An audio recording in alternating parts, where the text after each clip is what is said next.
Good day, netizens, and good day, world. 8 years ago, today marks the deadly and unforgettable tremor happened at Bohol. Today at Tagbilaran City, parish member rings the bell manually, pulling on the long rope at St. Joseph, the worker cathedral's tower at 8:12 a.m., the exact same time the deadly earthquake shook Bohol. Since we are in the middle of a pandemic and hopes for betterment of everyone, people attend the held mass virtually. Here to report the details of the virtual mass, Reyna Macalangan. Memories of that 7.2 magnitude earthquake still echoes to this day, said those attending today's event.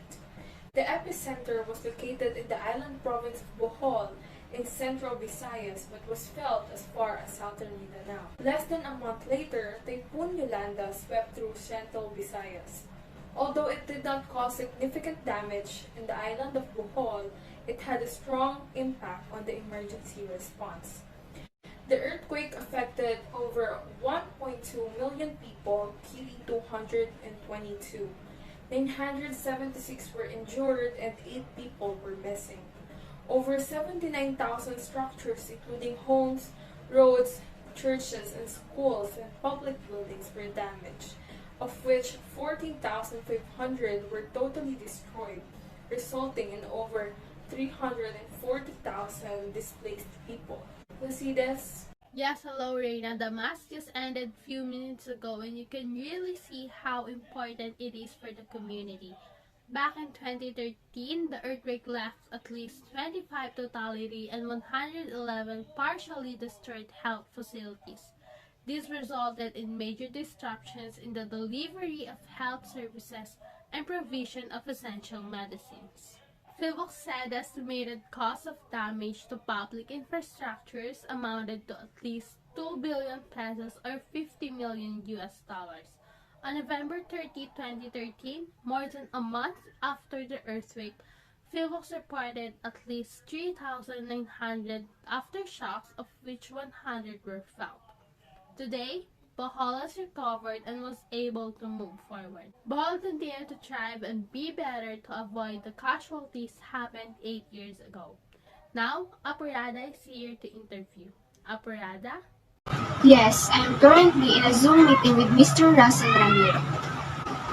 Mr. Russell Ramiro, can you tell us about how life has been ever since the said earthquake? Yes, sure. It was really hard for me, considering that I was only a mere high school student at that time. Other relatives and loved ones helped in my expenses until after I graduated. And years later, I'm a science teacher now. And I feel like it is a big duty of mine to raise awareness about natural calamities and how it can affect someone's life. That's good to hear, since you already mentioned you're a science teacher now and for sure you tackle about natural calamities. Can you share some key concepts for mitigating the impacts of these disasters so our viewers can acquire new knowledge and partake it in their daily lives? First of all, planning ahead of time and preparedness for any disasters is the first and most important key. Examine and research the past disasters that happened in our city. There are always opportunities to learn and improve our present knowledge. Compare and contrast the response for at different calamities. And secondly, make sure to become familiar with emergency processes and policies. Being aware of all the resources available to help you stay calm and level-headed in times of crisis. Hands-on practices and reenactments can help as well.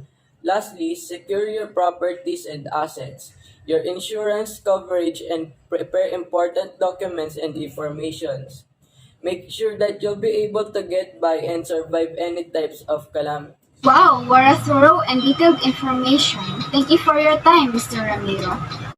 Each and every year since 2013, the province honors the memory of those who died and the resiliency of those who have rebuilt their lives after the disaster.